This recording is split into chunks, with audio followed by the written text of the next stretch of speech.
इंशाअल्लाहुल अज़ीज़ उन जे बारे में कोशिश कंदुसि त तव्हांखे मशहूर ऐं मारूफ उलमाए अहले सुन्नत जे तफ़ासीर जंहिंजे मथां उलमाए अहले सुन्नत ऐं मुसलमाननि जो इत्तिफ़ाक़ आहे मोतबर ऐं मुस्तनद तफ़सीर जेके हिन अॼुकल्ह फितने ऐं फसाद वारे ज़माने खां कई सौ साल अॻु जा लिखियल आहिनि। माना हिन दुनिया में फिरक़ेयारियत, मज़हबी छिकताण, ग्रुप बंदी इहा हाणे जी पैदावार आहे जंहिंखे 100-125 साल थियो आहे। लेकिन असां वटि 4हीं सदी, 5हीं सदी, 6हीं सदी, 7हीं सदी खां वठी करे मुस्तनद तफ़सीर ऐं उहे आलिम जेके गैर मुतनाज़े रहिया आहिनि, मुखालिफ़ीन भी उन्हनि खे पंहिंजो अॻवान ऐं सरवान मञे क़ुरान पाक जे तफ़सीर जे हवाले सां उन्हनि जी तशरीह खे क़बूल कंदा आहिनि। असीं भी क़बूल कंदा आहियूं। माना ईअं सम्झो त उहे बुज़ुर्ग अहिड़ा मुत्तफ़क़ अलैह असांजा मुफ़स्सिर आहिनि जो हुननि जी राय असां सभिनि जे लाइ आख़िरी ऐं क़ाबिल क़बूल आहे।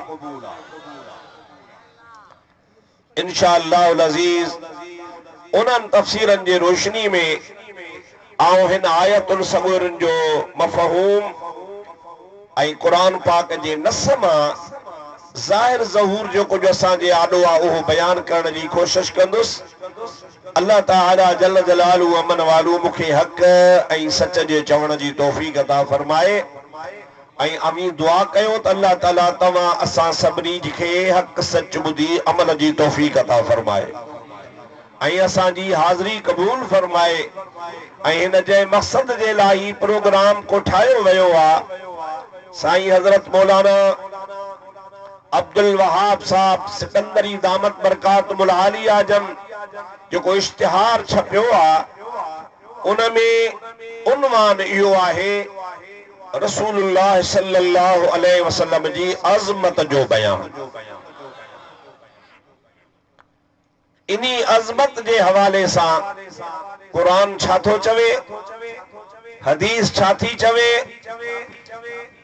अल्लाह पाक जल जलालहू अमन वालू जे दीन के मञण वारा हक़ वारी जमायत वारा उन्हनि जो छा नज़रियो आहे ओ तव्हां जे आॾो मुख़्तसर टाइम में बयान कंदुसि।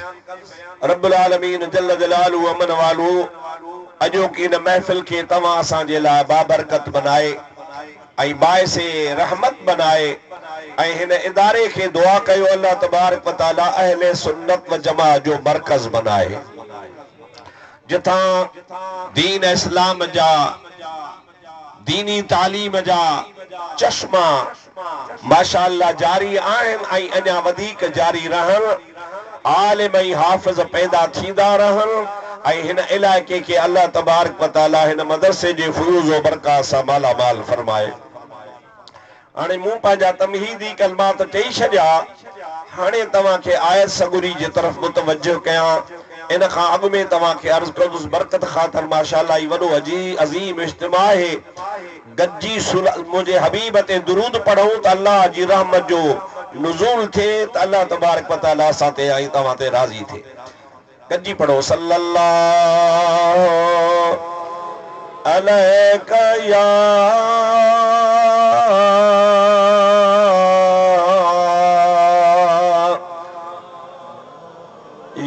रसूल अल्लाह व सल्लम अलैका या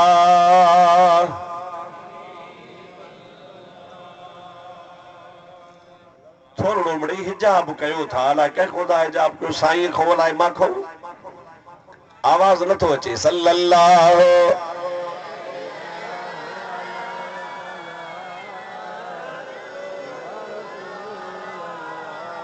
वसल्लम अलैका या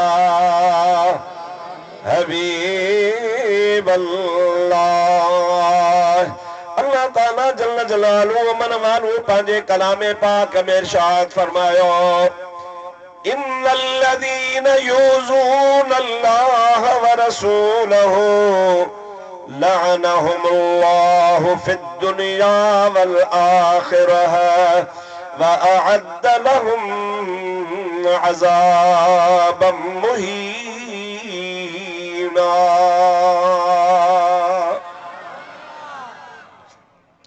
आया सगोरी मुखे याद आ, पर मां कुरान शरीफ खोले तव्हां जे आॾो इन जे लाइ रखियो आहे त तव्हां खे तसल्ली थिए ऐं हर मुस्लमान पक ॼाणे त मां तव्हां खे कुरान थो ॿुधायां।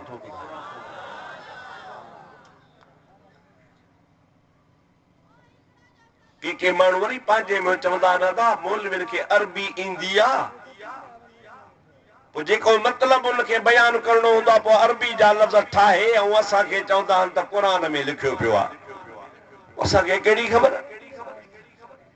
इन जे करे मूं दिलि में चयो त तव्हांजे आॾो क़ुरान शरीफ़ खोलियां रखां ऐं तव्हांखे ॿुधायां। मां हलियो वञा, साईं वारा दरगाह ते हलिया वेंदा, असांजा उलमा पंहिंजे घर हलिया वेंदा। अव्हांखे ज़हन में ॻाल्हि हुजे, अव्हां घर में क़ुरान शरीफ़ रखियो वेठा हूंदो, वञी क़ुरान शरीफ़ जो सीपारो 22 खोलजो ऐं सूरत अहज़ाब खोलजो ऐं इहा आयत ॾिसजो त आहे या न आहे। अल्लाह ताला फरमायो, इन्नल्लज़ीना यूज़ूना अल्लाह व रसूलहु, बेशक उहे माण्हू जेके अल्लाह ऐं अल्लाह जे रसूल खे ईज़ाइनि था। माना उहे माण्हू जेके अहिड़ा त दिलेर जरी ऐं बेबाक थी विया आहिनि जो अल्लाह जे ईज़ाइण में ऐं रसूलुल्लाह जे ईज़ाइण में को भउ नथा कनि पिया, या ख्याल नथा कनि त भई अल्लाह नाराज़ थींदो, अल्लाह खे ईज़ा ईंदो, अल्लाह जे रसूल खे ईज़ा ईंदो। असां इहा ॻाल्हि न कयूं, पर न हू कोन था मुड़नि। अल्लाह ताला फरमाए थो, भली न मुड़नि पर मां हुननि जी सज़ा हीअ रखी आहे। केड़ी? इन्नल्लज़ीना युज़ूना अल्लाह व रसूलहु, बेशक जल शख्सन ईज़ायो अल्लाह खे ऐं अल्लाह जे रसूल खे, सज़ा केड़ी आहे? लअनहुमुल्लाहु फिद्दुनिया वल आखिरह, इन्हनि जे मथां अल्लाह पाक जल्ल जलालुहु मन वालो इन दुनिया में भी लानत कई आहे त आखिरत में भी इन्हनि ते लानत कई आहे। रुगो लानत ते कोन भाड़बो, थक लानत थी न। अॻिते ॿुधो, अल्लाह ताला फरमाए थो, वअअद्द लहुम अज़ाबम मुहीना, लानत खां सिवा वधीक मां अल्लाह पाक जे ज़ात बाबरकात इन्हनि जे लाइ ख्वारीअ वारो अज़ाब तयार करे छॾियो आहे। अज़ाब अहिड़ो ॾींदो सान, अहिड़ो ॾींदो सान, अहिड़ो ॾींदो सान जो रुगो हिननि खे अज़ाब कोन थींदो, बल्कि अल्लाह ताला फरमाए थो ख्वार बि थींदा। अल्लाह पाक जी ज़ात बाबरकात खे ईज़ाइण वारो ऐं अल्लाह जे रसूल खे ईज़ाइण वारो, मुंहिंजा प्यारा दोस्त अज़ीज़, लानत जो हक़दार आहे ऐं क़यामत जे ॾिहाड़े ख्वारीअ वारे अज़ाब जो हक़दार आहे। आयत जी माना हिते पूरी थी। मां तव्हां खां पुछां थो त अल्लाह पाक जल्ल जलालुहु अमन वालू जी ज़ात बाबरकात छा असांजे ताक़त में आहे जो असां ख़ुदा खे ईज़ा ॾेई सघूं? अल्लाह से हिते बयान फरमाए थो त इन्नल्लज़ीना यूज़ूना अल्लाह, अॻ में उथंदे ई ॻाल्हि पंहिंजी थो फरमाए त जेके अल्लाह से खे ईज़ाइनि था। पोइ थो चवे व रसूलहु, ऐं उन जे रसूल खे जेकॾहिं ज़ाहिरी दुनिया में ॾिठो वञे त नबी करीम जी ज़ात बाबरकात खे कुफारन मुशरिकन बेदीनन जिस्मानी तकलीफ़ ॾिनी, सरकार के रूहानी तकलीफ़ ॾिनी। अल्लाह से असांजे तकलीफ़ ॾियण खां त बाक बरतर बाला आहे। उन्हीं रब करीम खे कीअं ईज़ा वेंदो? ओ मुंहिंजा प्यारा दोस्तो अज़ीज़ो, मां जन उलमा जो ज़िक्र कयो, चौथी सदी, पंजी सदी, छही सदी, तफ़सीर कबीर वारो, तफ़सीर तबरी वारो। मुंहिंजा दोस्त अज़ीज़ ॿिया वॾा आलम अल्लामा इब्न आदिल दमश्की रहमतुल्लाह अलैह जंहिंजा तफ़सीर असां वटि मोतबर आहिनि, उन सभिनी लिखियो आहे त मतिलबु इन जो इहो आहे त ज़ाहिर में त अल्लाह तव्हांजे ईज़ाव खां मथे आहे, पर अल्लाह पाक पंहिंजे ज़ात सां गॾु रसूलुल्लाह जे ज़ात जो ज़िक्र फरमायो। इन जो मतिलबु इहो आहे त तूं मूंखे त ईज़ा कीअं पहुचाए सघंदे, पर जेकॾहिं तो मुंहिंजे रसूल करीम खे ईज़ा ॾिनो त इहो ॼण मां अल्लाह जे ज़ात खे ईज़ा ॾिनी। उन जी ताईद क़ुरान शरीफ़ जी ॿी आयत में आहे। अल्लाह ताला इरशाद फरमायो, मन युतिइर रसूल फक़द अता अल्लाह। ऐ मुंहिंजा प्यारा नबी सल्लल्लाहु अलैहि वसल्लम, जेको तुंहिंजो ताबेदार आहे उहो मां अल्लाह जो ताबेदार आहियां।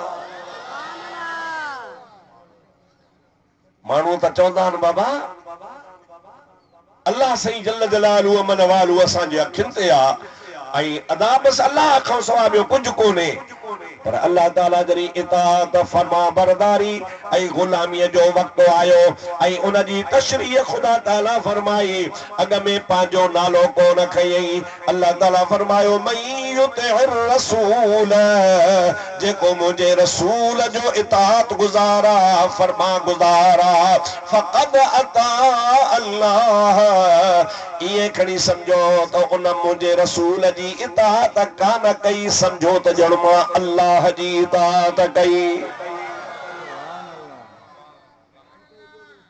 अञा टी आयत बि आहे। अल्लाह ताला फरमाए थो, इन्नल लज़ीना युबायिऊनक इन्नमा युबायिऊन अल्लाह। ऐ मुंहिंजा प्यारा महबूब, जेके तोसां हथ मिलाए तुंहिंजी बैयत कनि था, तुंहिंजा मुरीद बणजनि था, अल्लाह ताला फरमाए थो ये तोसां बैयत कोन कनि था, ये मां अल्लाह सां बैयत कनि था।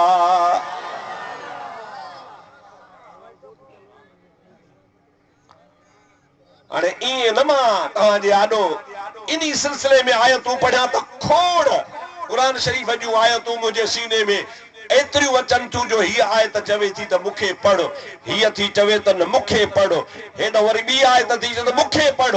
हाणे पढ़ंदुसि त सॼी राति गुज़री वेंदी। तव्हां मुस्लमान खे टिनि आयतुनि में तसल्ली थी वई त जेको रसूल जो ग़ुलाम आहे सो ख़ुदा खे प्यारो आहे, जेको रसूलुल्लाह जो दुश्मन आहे सो ख़ुदा जो दुश्मन आहे।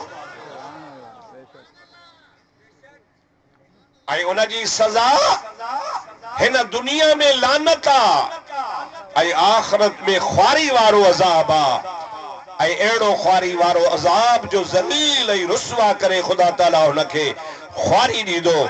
हाणे असांजे उलमाए अहले सुन्नत मसलन जी असांजे सिंध जो मशहूर आलिम शेखुल इस्लाम हज़रत अल्लामा व मौलाना मखदूम मोहम्मद हाशिम ठट्टवी रहमतुल्लाह अलैह को जहिड़ो तहिड़ो कोन हो, मदीने में सलातो सलाम पढ़े त रसूलुल्लाह जे रोज़े मां वालेकुम सलाम जो जवाब मिलियो।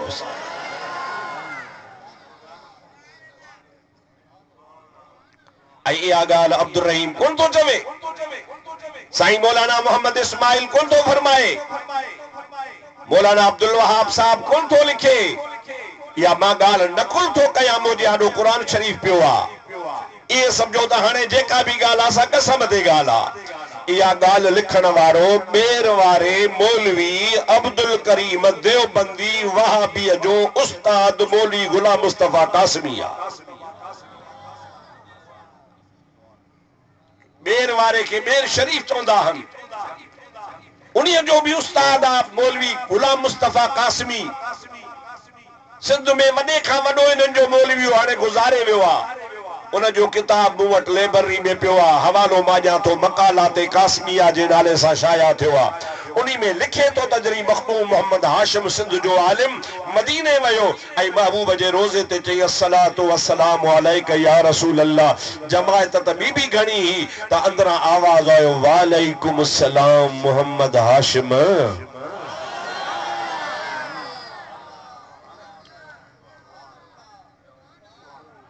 जी अजो की हिन महफिल में कई अब्दुल रहीम हूंदा, कई अब्दुल गफूर हूंदा, कई अली अहमद हूंदा, मुजादा कई मुजाबा शेर अली फकीर हूंदा, नालन वारा मोहम्मद सईद हूंदा। उन्हीं लिहाज सां उते हबीब करीम ते सलाम वारे टाइम ते केतराई मोहम्मद हाशिम बीठा हा। अंदरां जो आवाज आयो वालेकुम सलाम मोहम्मद हाशिम। त जेको भी मोहम्मद हाशिम नाले वारो हो उन चयो त मुंहिंजो भाग खुलियो आ जो साईं मुंहिंजो नालो वठी जवाब ॾिनो आ। 15 हा 20 हा 30 हा जेको भी मोहम्मद हाशिम हो वो इए पियो चवे, वो इए पियो चवे तो मुखे जवाब मिलियो आ। हिकड़े माण्हू सियाणे चयो जवाब त हिकड़े के मिलियो आ, पोइ अलाए वो कहिड़ो मोहम्मद हाशिम आ। हाणे ये था क्यों फैसलो साईं को था करायूं, वरी ॿीहर सलाम पढ़ो त ॾिसो पाण ई साईं वज़ाहत कंदा। सबनी गजी चयो सल्लल्लाहु अलैका या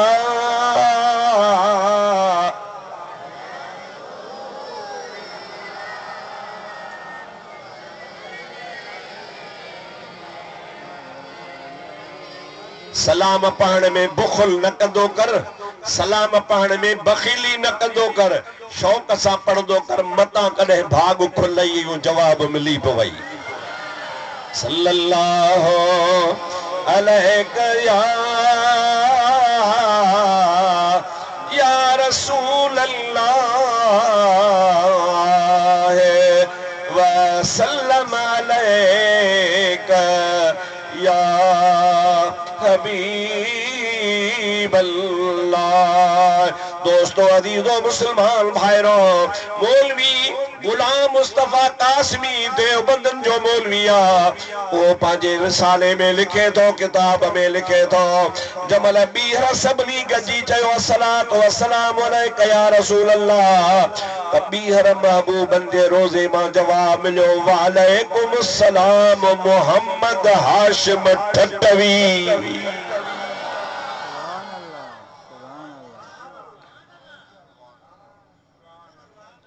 चाहता समझो यो भाग आहे या नाहे, उन जो मकाम आहे या नाहे। इन मजा इहो भी मालूम थो त असांजो नबी हयातुन नबी आ। ॾाढे ॾाढे ॾाढे असांजो नबी जेके मुल्ला चवनि था त नबी कब्र में हलियो वियो आ, नबी कब्र में आ। अरे बेवकूफ यो कब्र जो बहानो आ, ज़ाहिर में बहानो आ। पर मुंहिंजा दोस्त तो कौन पढ़िया मनासिक जा किताब अहले सुन्नत जे बदीर आलिमन अल्लामा शामी का वठी करे मथे हलियो वञ, अल्लामा मुर्गी नानी ताईं हलियो वञ, जेके भी फिक़े हनफी जा वॾा वॾा आलिम हन उन्हीं जेके भी मनासिक जा किताब लिखिया हन यानी हज जे अहकामन जा, उन्हीं में इहो बाब भी आहे त हज खां पोइ रसूलुल्लाह जी ज़ियारत ते वञो ऐं जॾहिं मदीने में वञो त इए महसूस कयो त जीअं महबूब ज़ाहिरी हयाती में वेठा हूंदा, हाणे भी इए वेठो आ।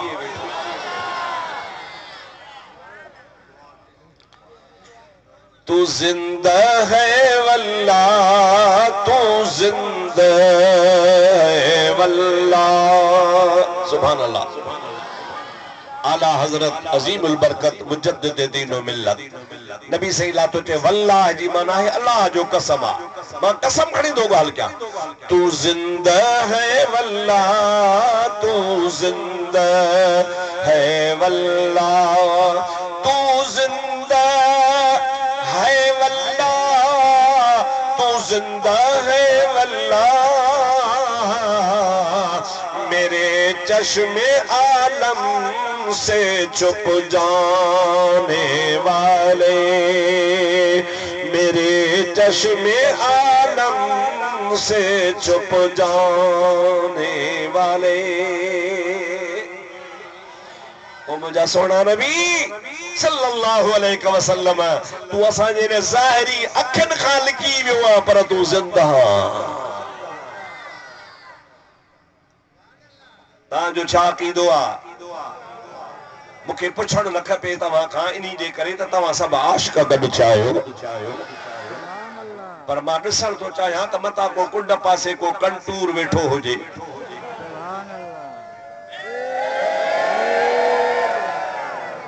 घणो करे त ईंदा त कोन्हनि पर वरी चवण ॾिसण ईंदा त सौंदरई चवे छा थो पियो अब्दुर्रहीम का बि ग़लत ॻाल्हि कोन थो करे जेका करे थो सा क़ुरान मज़ा थो करे तव्हांखे वरी छा चवंदा नबी ज़िंदा आहे ॾेखारियो किथे आहे ओ मुंहिंजा दोस्त इहो चवण ई बेअदबी आहे त ॾेखारियो किथे आहे सब खां पहिरीं ॻाल्हि त तूं अखदार मखदूम मोहम्मद इस्माइल वारी खुदा जो कसम आहे महबूब करीम तोखां परे नाहे हजरत मखदूम साहब जे ॻोठ में पिराले शरीफ में हिंदुअ जो घर मखदूम साहब जे घर जे भर में आ उन हिंदुअ के धी आ नंढड़ी छोकिरड़ी आ उन जो राधा नालो आ मखदूम साहब सां सुबह जो सवेर जी गॾु वेहंदी ही मखदूम साहब पंहिंजे मदरसे में आलिमन जा दर्स सबक जा सबक पढ़ाईंदो हो आलमी कोर्स आलिमान वारो कोर्स पढ़ाईंदो हो माण्हुनि खे पढ़ाईंदो त जमल आमना जे लाल जो ज़िक्र ईंदो हो त नालो मुबारक को न खणंदो हो चवंदो हो त मुंहिंजे घोट हीअं फरमायो आहे मुंहिंजे ज़ोर सां छो था चओ घोट हीअं फरमायो आहे उहा छोकिरी वठी ॿुधंदी नालो राधा अॼु नंढी सुभाणे वॾी वाणिया जल्दी परणाईंदा आहिनि छोकिरी परणजी वई मखदूम साहब के खबर कान पई ॿिए टे ॾिहाड़े पुछी बाबा राधा कान आई चयोसीं परणजी वई अड़े ॿुधायो ई कोन असां वटि ईंदी ही नंढड़ी थी वॾी थी आ जेकर असां उनखे का चुनड़ी का पोतड़ी को लटड़ो को तोहफ़ो ॾियूं हा ख़ैर ख़लीफ़ा जाते परणी आ न ओॾे हलण थिए त ॿुधाइजा कुछ टाइम खां पोइ हजरत मखदूम साहब उन्हीं ॻोठ में विया जाते राधा परणजी वई खलीफे जो गुमरा ही वो ॻोठ जाते राधा परणजी आई आहे अरे बापू वारो करे 2 रुपया 5 रुपया वठ टुकड़ी चुन्नी तो वठी आ को रो तो वठी आ का पोती तो वठी आ ॾियूं सहली खलीफो वयो सो पोतड़ी वठी आयो मखदूम साहब पुछा करे करे करे हुन जे घर पहुता कड़ो खड़कायूं अंदरा आवाज आयो केर चई पिराले वारो मखदूम माई त सिकंदी हुई दरवाजे जे अंदरा भी चवण लगी साईं भली आए पर मां तो के अंदर एसी तई इजाजत कान थी ॼां जेसी तई मुंहिंजो वर नथो अचे सिकत ॾाढी लगी आ जेकर मुझे अंगण ते पैर घुमाई पर मुझो अखलाक मुझो किरदार मुखे इजाजत न थो जे मखदूम साहब फरमाए भला न चा अंदर ठयो ये पोतड़ी त तू वठ ची पोती भी मुर्स जे इजाजत खो सवा न वठंदस हिंदू मुसलमान ते कोने जेके खुदा अखलाक दे मखदूम साहब चङो ठीक है भला पो बे दफे जैसे भली मखदूम साहब पंहिंजी पोतड़ी में बधी अंगोशे में पोतड़ी पाण ॿाहिरि रवाना थिया शहर खां ॿाहिरि निकिता उन राधा जो मुड़ुस अची वियो ज़ाल थी चवेस राधा, ओ फलाणा असांजे ॻोठ पिराले शरीफ जो सोनो मखदूम आयो हो, पर तू न हुई तंहिंजे करे मूं अंदर बि कोन उनखे विहारियो। मुंहिंजे लाइ चुनड़ी पोतड़ी वठी आयो, उहा बि मूं कान वरिती। हाणे तू वारो कर, हाणे तो वञई पियो, तू घर जो मालिका वठी आ ऐं मुंहिंजे घर में दुआ जा वक़्तूम जा पेर घुमाए। जल्दी कर, मां जल्दी हिते इंतजाम कयां थी। मुड़स चयो त इएं न, तू सॼे पाड़े वारनि खे बि ॿुधाए, जेके 10-15-20 अगर असांजे वाणियुनि हिंदुनि जा आहिनि उहे बि अचनि। मां डोड़ी मखदूम साहब खे राज़ी करे वठी थो अचां ऐं मखदूम साहब असांजे घर ईंदो, अल्लाह जो मानो हथड़ा खणंदो, बेड़ो तरी पवंदो।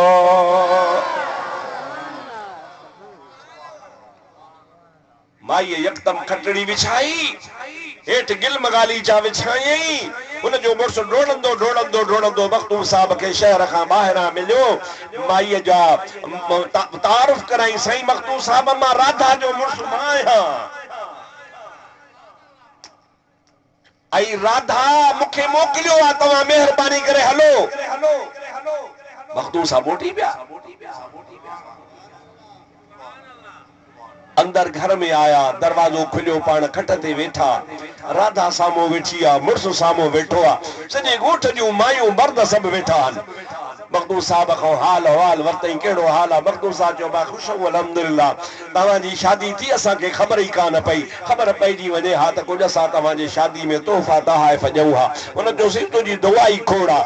इहे ॻाल्हियुनि कंदे कंदे उहा राधा पंहिंजे मुड़स ॾे इशारो थी करे, सही ही थी मुंहिंजो घोट।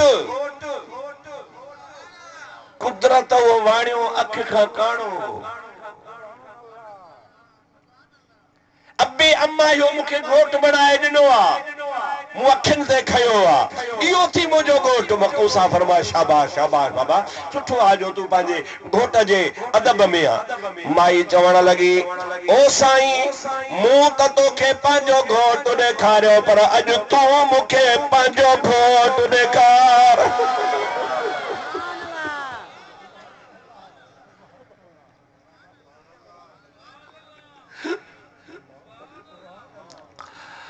जय मखदूम साहब, जय घोट जी रोज़ ॻाल्हि कंदो हुए, अॼु उन घोट खे मां बि ॾिसणु चाहियां थी। मूं बि तोखे पंहिंजो घोट ॾेखारियो आहे, तूं बि ॾेखार।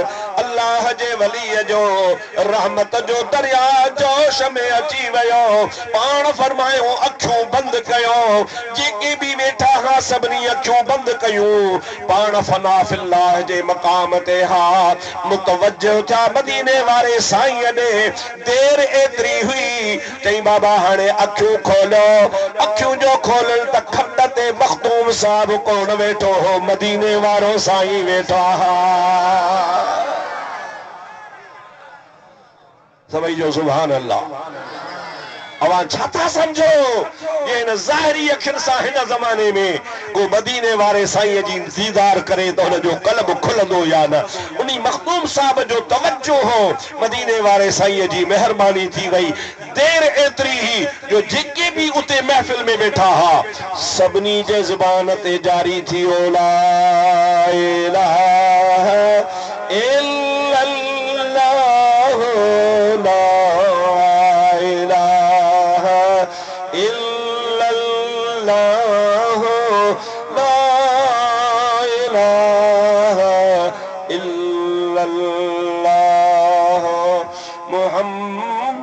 रसूलुल्लाह। ओ सॼे जो सॼो घोट मुसलमान थी वियो। हज़रत मखदूम साहब रहमतुल्लाह अलैह थोड़ी देर खां बाद तवज्जो हटाइनि था, सभिनी जे क़ल्ब खे रोशन फरमाए छॾनि था पिया। ओ मुंहिंजा ता मुल्ला त चवे थो त काथे या मदीने वारो ॾेखार। मां थो चवांसि तूं हज़रत मखदूम साहब वारियूं अखियूं धार। अखियूं धारियूं थी अबू जहल जूं, अखियूं धारियूं थी उतबे शेबे वलीद जूं। अखियूं धारियूं थी काफ़रनि जूं ऐं तूं दावा थो करी त मूंखे ॾेखार किथे ॾिसंदे ऐं मज़े जी ॻाल्हि इहा अब्दुल रहीम जेका ॻाल्हि तव्हांखे ॿुधाई आहे उहा मां तव्हांखे ॿुधायां थो पिराले शरीफ़ जे भर में उलरा जो ॻोठ आहे उलरा उन उलरा में हिकिड़ो देवबंदी मौलवियुनि जो मदरसो आहे मदरसा हम्मादिया जे नाले सां उन्ही मुंहिंजा दोस्त मौलवी देवबंदी मखदूम साहब जा ख़ुतबा छपराया आहिनि उन ख़ुतबनि जे मुक़दमे में मुंड में मखदूम साहब जूं करामतूं ॿियूं त लिखियूं अथई पर इहा करामत बि लिखी अथई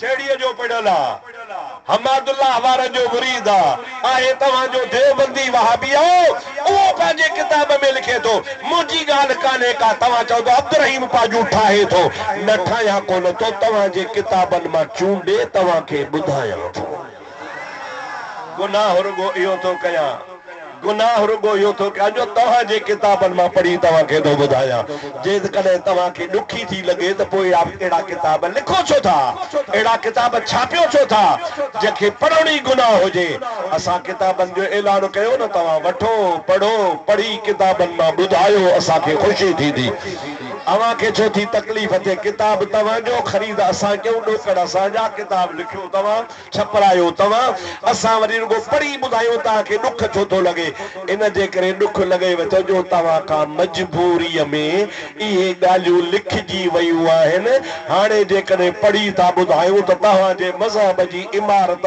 धड़ाम थी किरी थी पवे अहले सुन्नत जो बोलबाला थींदो वञे पियो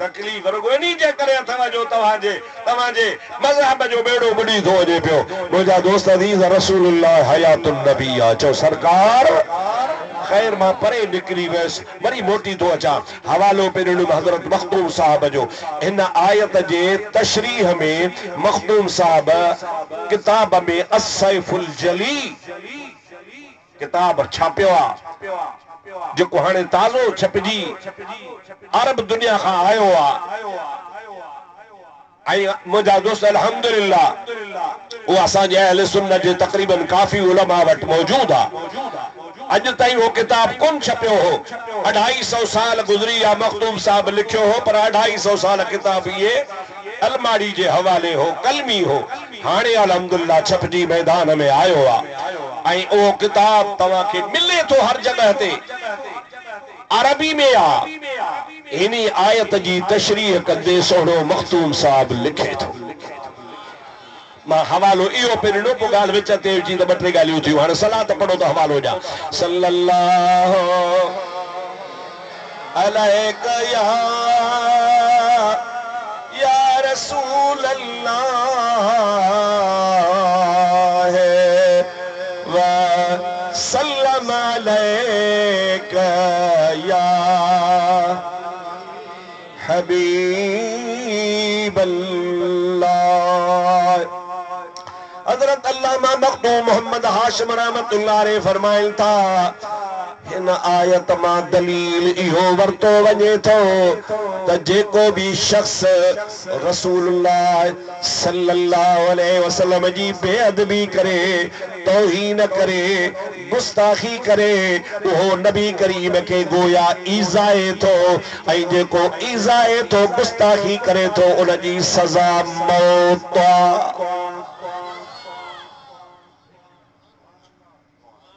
तो अल्लाह ताला जो फरमान वअअद लहुम अज़ाबम मुहीना लानहुमुल्लाह फिद दुनिया वल आखिरह दुनिया में भी लानत आखिरत में भी लानत वअअद लहुम अज़ाबम मुहीना इनन जे ला मुखारी वारो अज़ाब तैयार कियो आ इन मां साबित आहे छा साबित आ इहो साबित आहे त इन्ही शख्स जी सज़ा दुनिया में क़त्ल आ उहो मौत जो हक़दार आ जिए तासीर सुलेमान के गाजी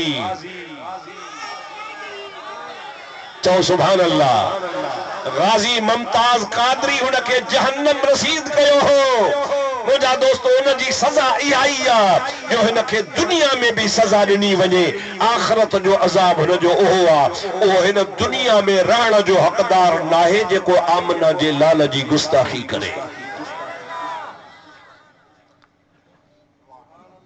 मुमताज कादरी वेचारो हिकिड़ो गुमनाम सिपाही हो, गुमनाम सिपाही के केर सुञाणे? जागो था चवो मां ॾिसां जेके हथ मथे खड़ो जेको सुम्ही पिया हो।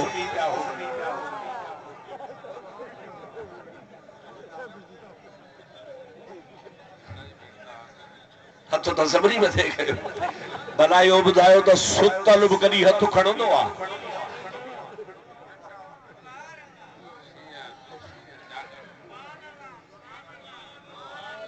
थकबो तो कोन नी। मां अॼु मोरी साहब जलसे जे करे सॼो ॾींहुं निंड कई आहे।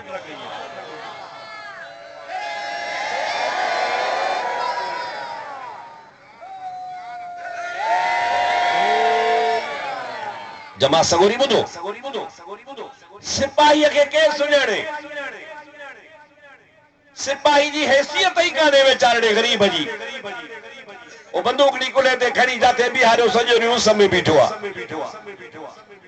बाबा तो साहब लॻंदो रोड ते बि सॼो ॾींहुं बीठो हूंदो, न पाणी न मानी पर सॼो ॾींहुं बीठो हूंदो। उन्ही मुमताज कादरी के केरु कोन सुञाणंदो। हू गवर्नर हो,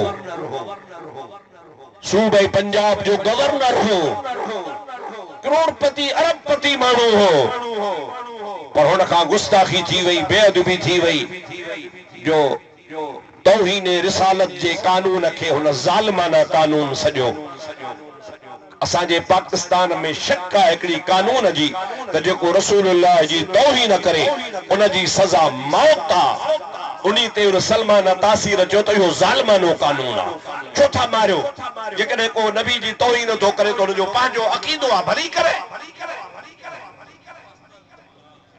ऐं इहो मुमताज कादरी उन्ही सलमान तासीर जो गार्ड हो, चौकीदार हो, उनजी चौकीअ जे लाइ मुक़रर थियल हो। पर जमल हो होटल मां मानी खाई ॿाहिरि निकितो, गाॾी में वेहे पियो, हिन जी ईमान जज़्बे गैरत खाधी। उहा जेका सरकारी राइफल हिन जे हथ में हुई, क्लाशनकोप हुई, उन्ही में 32, 33, 34, 35, 40 गोलियूं हुयूं। हिकिड़ो ई बर्स्ट हणी चई जेको नबी जो गुस्ताख आहे उन जी सज़ा आहे।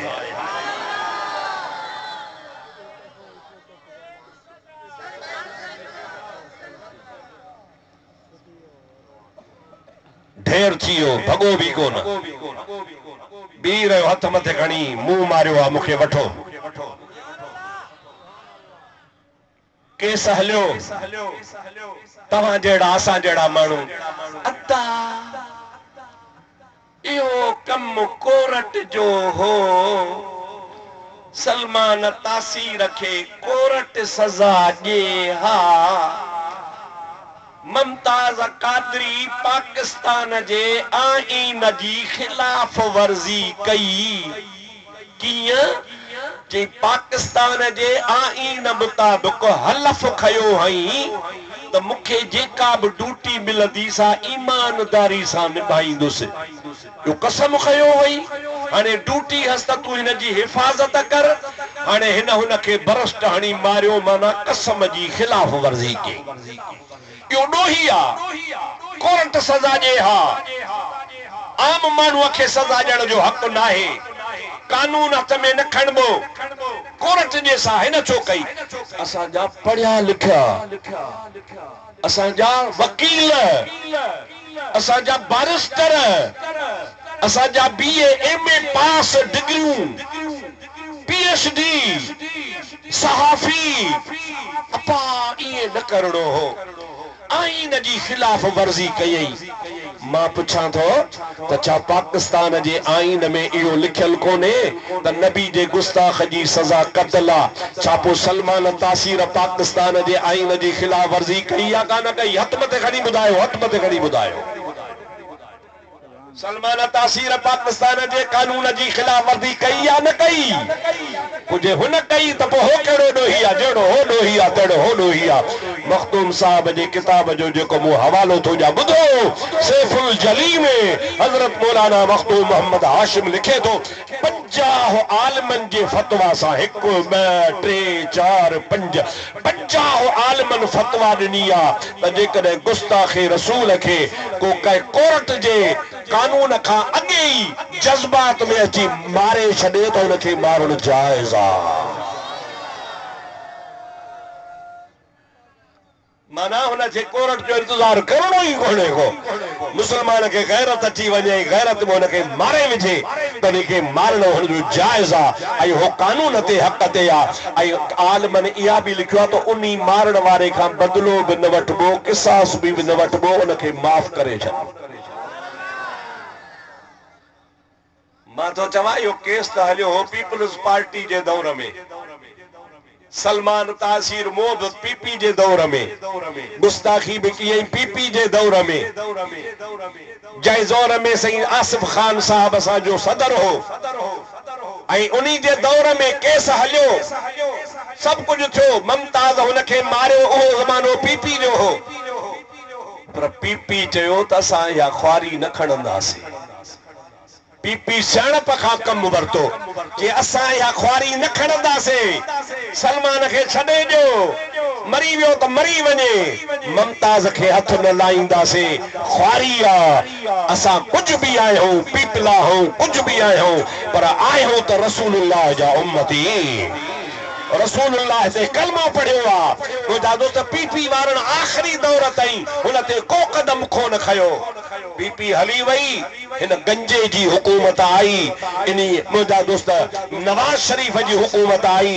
इन मुजादा देर कान कई, केस हलाए 2 महीननि में आशिक़े रसूल खे फाही ॾिनई। पर मुजादा सलमान तासीर जे जनाज़े में 18 माण्हू बि कोन हा, गवर्नर हो। लाहौर पूरी में हुनजे जनाज़े निमाज़ पढ़ाइण लाइ को मौलवी तैयार न पियो थिए। सब को चवे पियो असां हिनजो जनाज़ो न पढ़ाईंदासीं। गवर्नर हो, पर छिके ताणे हिकिड़ो बाग जो माली वठी आया ॾाढ़ी वारो, उन्ही पढ़ाई 18 माण्हू घर जा भाती सलमान तासीर जो जनाज़ो पढ़ी खॾ जे हवाले कयोसि। ऐं मुमताज कादरी जे जनाज़े में 60 लख मुसलमान शरीक।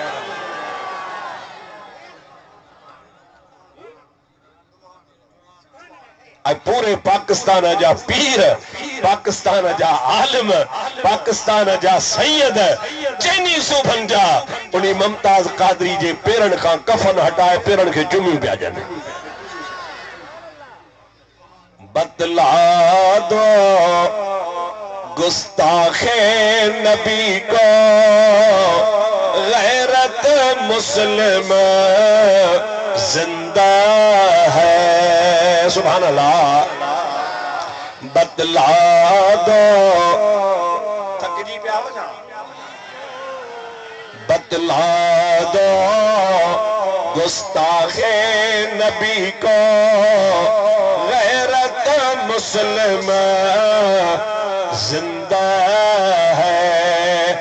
दीन पे मर मिटने का जज्बा कल भी था और आज भी है।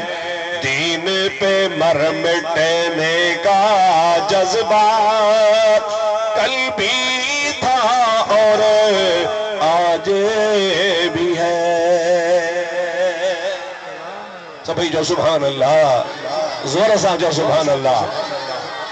उलमा जी जमात वेठी आ, मां तव्हांजे आॾो हवालो पेश थो कयां। ही कुरान शरीफ जे साम्हूं थो ॻाल्हि कयां।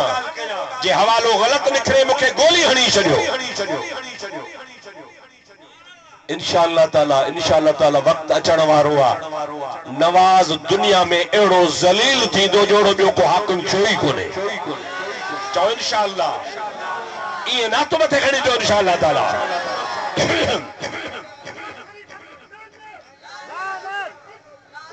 मुझा दोस्तों अजीजो, यो ज़लील थींदो, यो रुसवा थींदो, इनके मुमताज कादरी जो खून माफ़ न कंदो। दुनिया ॾिसंदी फाही हिन जे लाइ तैयार थी पई आहे, पर उहो छिक जी ज़ेरा हाणे। मुझा दोस्तों अजीजो, मां तव्हांखे ॿुधायां बुखारी शरीफ जे हदीस जो हवालो पियो ॾिनुमि। सभई जो सुभान अल्लाह। सलात पढ़ो सल्लल्लाहु अलैका या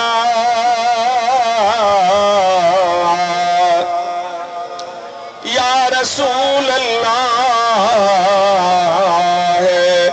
व सल्लम अलैका या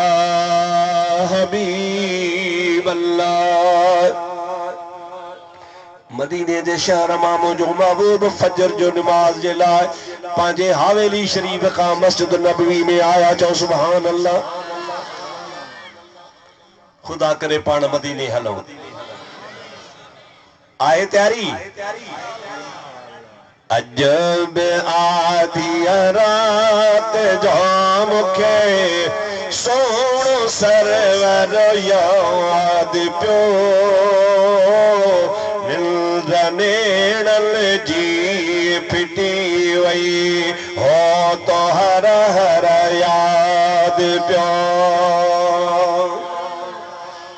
अजब आधी रात जो मुखे सोणो सरवर याद प्यो नेड़ल जी फिटी वई हो तो हर हर याद प्यो।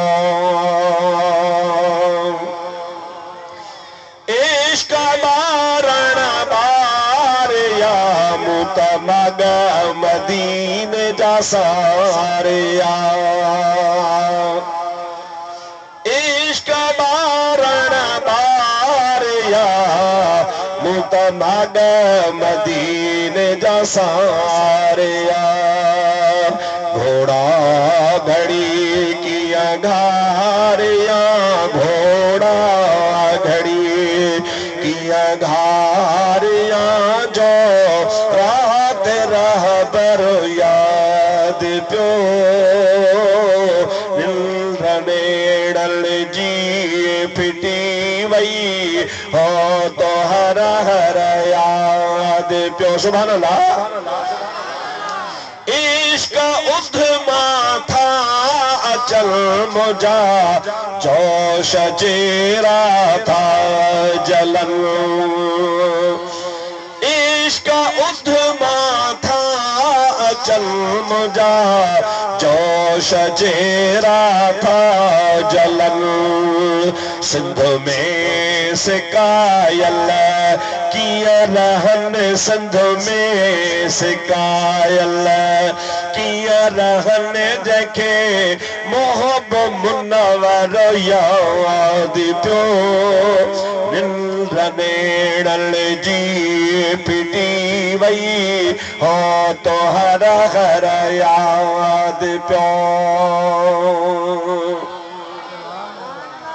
ई शहर में हिकिड़े दस्तगीर जे बचड़े जो चयल आहे सैयद ज़ैनुल आबिदीन शाह जीलानी। ज़ईफ़ ज़ैनल खे सॾे छोरो न ॾियो तंहिंखे छॾे। ज़ईफ़ ज़ैनल खे सॾे छोरो न ॾियो तंहिंखे छॾे।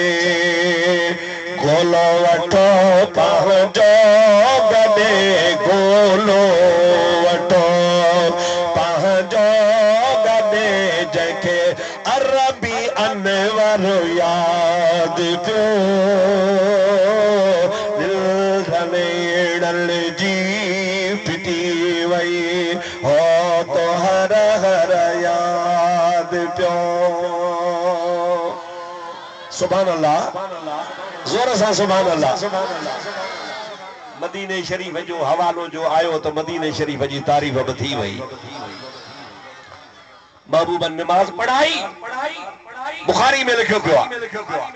सलाम मरायो हिकिड़े माण्हू अर्ज़ कयो कि बिला मदीने जी घिटी में हिकिड़ी औरत जो लाश पियो आहे। कंहिंजो लाश बाबा?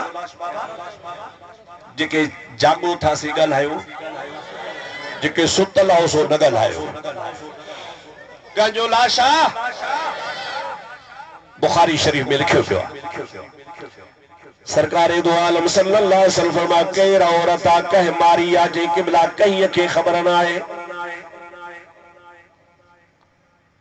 कुर्बान वञा रहमत वारे नबी ता सोने नबी करीम जो तो कानून आ त जंग में भी औरत मारनी ना है। छा ॿुधो आहे?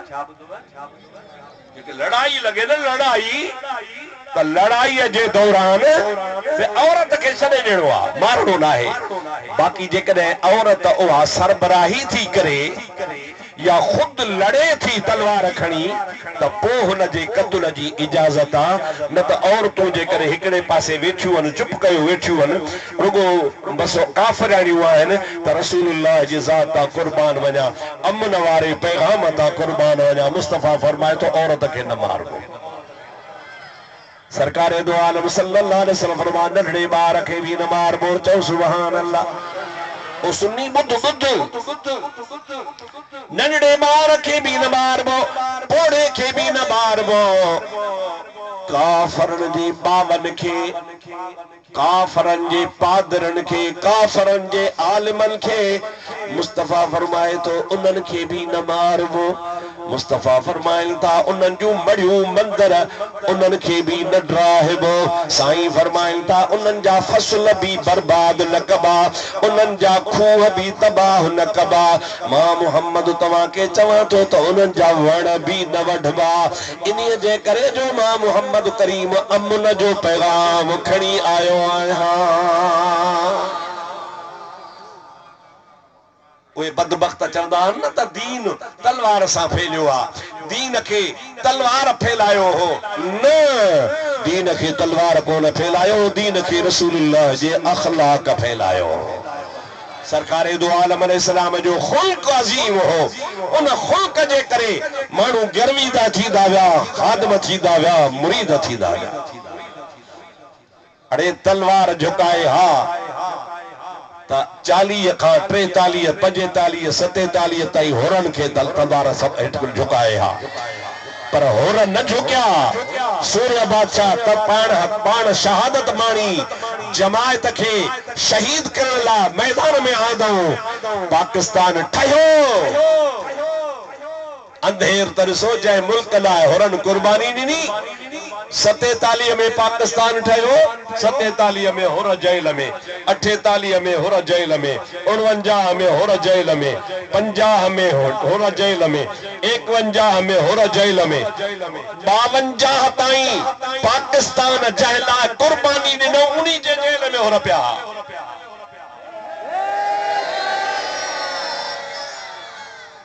सूर कैसा सॼऊं, कंहिंखे ॿुधायूं, बेइंसाफ़ी जी बि हद थींदी आहे। 43 खां वठी करे मुंहिंजा दोस्त अज़ीज़ जन अज़ीम हस्तन हाणे कल टियों ॾिहाड़ो सूर्य बादशाह जो ॾिहाड़ो गुज़रियो आहे। मां तॾहिं इन्ही हवाले सां थो ॻाल्हायां। सूर्य बादशाह त शहीद थियो, पर जमायत जा ॻोठनि जा ॻोठ, सांगड़ जे भर में 3-4 ॻोठ हुआ। हिकिड़ो आमदाननि जो ॻोठ हो, हिकिड़ो सिरे वालनि जो ॻोठ हो, हिकिड़ो निज़ामाननि जो ॻोठ हो। गोरा हुकूमत ॻोठ खे ॿाहिरां लोड़नि खे बाहि ॾिनी जो ॻोठ त सड़ी वियो, पर मर्द मायूं नंढड़ा ॿार माल समेत सड़ी विया। एॾो को ज़ुल्म। वरी पाकिस्तान ठहियो त पाकिस्तान ठहियो 47 में। बाबा कॾहिं ठहियो पाकिस्तान? ॻाल्हायो ज़ोर सां, कॾहिं ठहियो? 47 में भी साॻा हुर जेल लोड़नि में, 48 में भी साॻा हुर जेलनि में, 49 में, 50 में, 51 में, 52 में। ओ जमल होर जमायत जो सरवान ॿाहिरी मुल्क खां पीर सही पागारा आया। मुंहिंजा दोस्तो अदीज़ो, सब खां अव्वल पाकिस्तान जी हुकूमत जेको पीर साहब सां कयो त तूं असांखे लिखी ॾे, असां तुंहिंजी गादी आबाद कंदासीं। असां तव्हांजे पीउ खां जो सोन खयो हो उहो सोन वापसि न थींदो। असां तव्हांजा किताब खया हा, किताब वापसि न थींदा।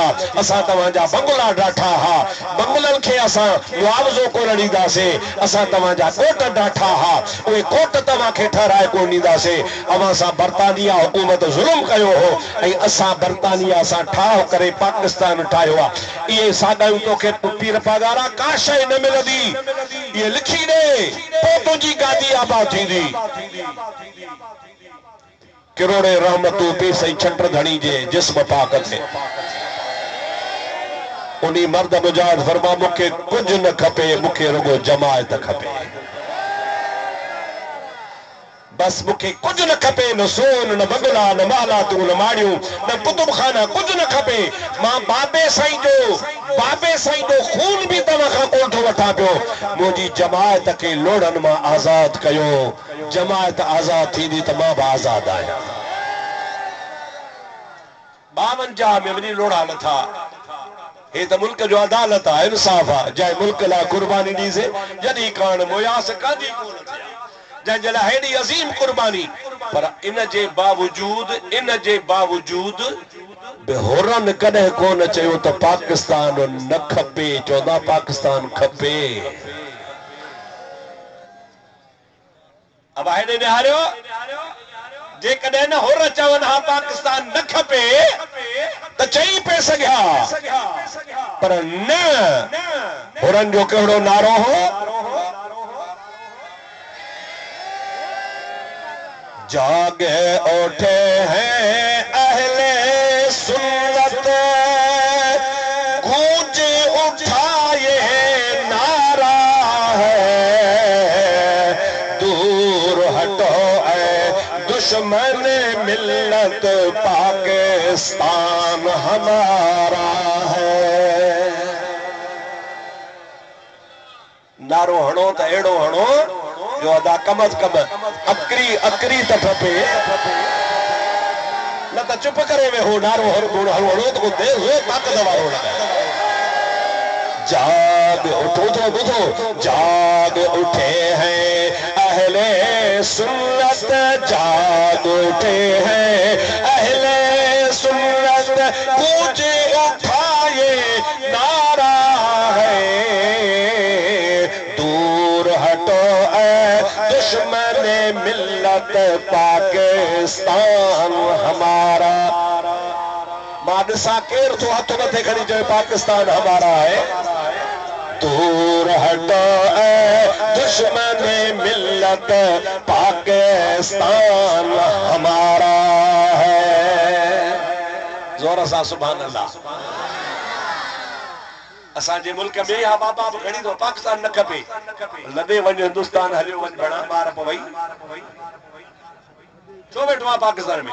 शनाती कार्ड पाकिस्तान जो, मोकड़ कायदे आज़म पाकिस्तान वारा, खाए पाकिस्तान जो। वॾो भणा को बेग़ैरता जो रहे पाकिस्तान में, नारा हणे त पाकिस्तान न खपे। भणा ॿियो छा चवां? एतिरो चवां थो त थुक हुजई।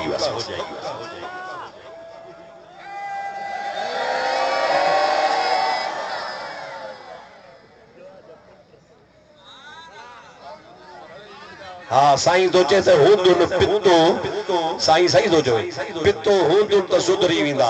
पर मां साईं खे अर्ज़ थो कयां, जे पितो हुजे हा त चवनि हा इहे पितो अथनि ई कोन, बेपिता आहिनि। मुंहिंजा दोस्त अज़ीज़ अल्हम्दुलिल्लाह सुन्नत जमायत वारा अॼु बि पाकिस्तान जा हामी आहिनि, पहिरियां बि हामी हा, इंशाअल्लाह क़यामत ताईं हामी रहंदासीं। या रसूल अल्लाह वारनि पाकिस्तान ठाहियो आहे, यो पाकिस्तान सलामत रहंदो। ऐं मां तव्हांखे ॿुधाए थो छॾियां, लिखो तव्हां भली दीवारनि ते 2-3 ॾिहाड़ा अथव, लिखी वठो। नारा हणो, 2-3 ॾिहाड़ा अथव। पाकिस्तान जी वाग मुड़सनि जे हथ में आहे।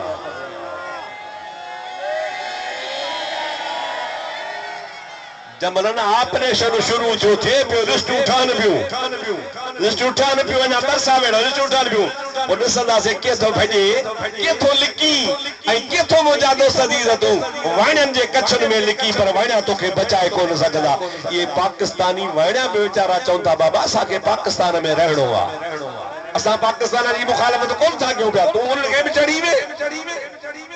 इंशाअल्लाह ताला हिन पाकिस्तान जे बुनियाद में मुजाहिदन जो रत्ता खून आहे, उन्हनि जो खून आहे जंहिंजो सच्चो खून हो।